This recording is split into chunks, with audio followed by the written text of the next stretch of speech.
Kalla Diatta représente beaucoup pour moi. Parce que je peux dire que Kalla Diatta a contribué un peu à mon rétablissement de santé. Et je peux dire, grâce à ce livre-là, j'ai aussi aimé la médecine. Parce que Kalla Diatta, c'est le nom d'un roman de Massa Magan Diabaté qui parle de l'histoire de Soundiata. Cette histoire-là est racontée dans ce roman, dans sa plus grande diversité. Pour moi, c'est une reconnaissance. C'est une reconnaissance par rapport à nos pères. Parce que l'idéologie, la philosophie que Massa Magan nous a enseignée, c'est cette même idéologie qu'on est en train d'appliquer dans ces différents établissements de santé. Et Massa Magan, quand on parle de lui, on va parler forcément de l'art et de la culture. Comprenez?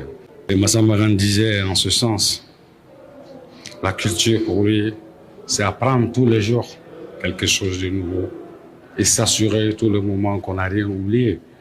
Je pense que c'est ce principe qu'on est en train d'appliquer dans nos différents établissements de santé. Ce qui est sûr, si le travail est là, pratiquement les choses ne font que marcher, quoi. Je dirais vraiment un sentiment de fierté et surtout de travail bien accompli. Parce que ce n'était pas évident. Ça fait une dizaine d'années que ces différentes écoles sont créées. Voilà, de jour en jour, on essaie de mettre un peu l'excellence au-dessus de tout. Donc, je pense que vous étiez évidemment, comme on appelle, dans la salle lorsqu'on était en train de parler par rapport aux résultats. Je pense quand même qu'on est vraiment fiers de tout ce que ces jeunes on a accompli pendant ces 3 années d'études. Bon, à peu près, il y a 200 personnes, ils sont à peu près 200 étudiants de différentes filières. Voilà, donc, parce que chez nous faisons la formation professionnelle au niveau du premier cycle, voilà, donc avec les filières santé publique, infirmière obstétricienne, technicien de laboratoire, et on a un cycle supérieur aussi avec la licence professionnelle. Voilà, donc en licence professionnelle en BM, en biologie médicale, sage-femme et infirmier d'État. Ce sont à peu près 200 personnes qui vont réellement avoir leur diplôme ce matin. On est vraiment satisfait parce que pratiquement, quand on essaie de voir, surtout au niveau premier cycle, à peu près tous les résultats sont à peu près à 100%. Donc il y a même des premiers nationaux qui sont là-dedans. On a des premières nationales dans les 2 dernières années. Et je pense que franchement, on peut être que, vu qu'on est vraiment très très fiers encore et très très contents de tout ce que ces jeunes ont accompli pendant ces longues années, et demander encore aux autres de ne pas du tout baisser les bras, quoi. Voilà, c'est ça. Ce secteur, c'est vraiment un secteur compliqué, mais quand cela ne tient, on fait avec. C'est vrai que surtout c'est le secteur privé.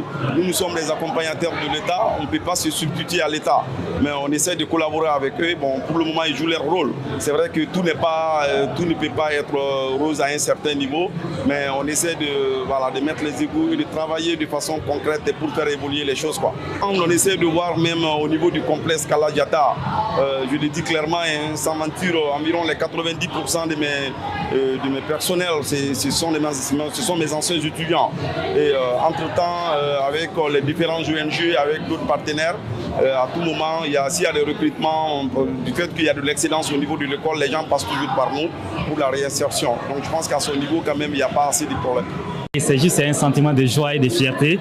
Et nous sommes là pour la cérémonie de graduation.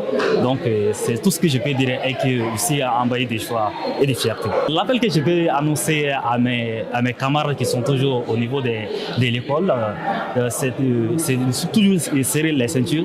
Donc comme ils peuvent nous voir aujourd'hui, la joie qui est là, donc peut-être que demain ce sera leur tour. Donc je les encourage et puis voilà, je les donne toutes mes bénédictions. Donc, pour qu'ils puissent arriver ces jours-là, comme nous sommes en train de faire aujourd'hui.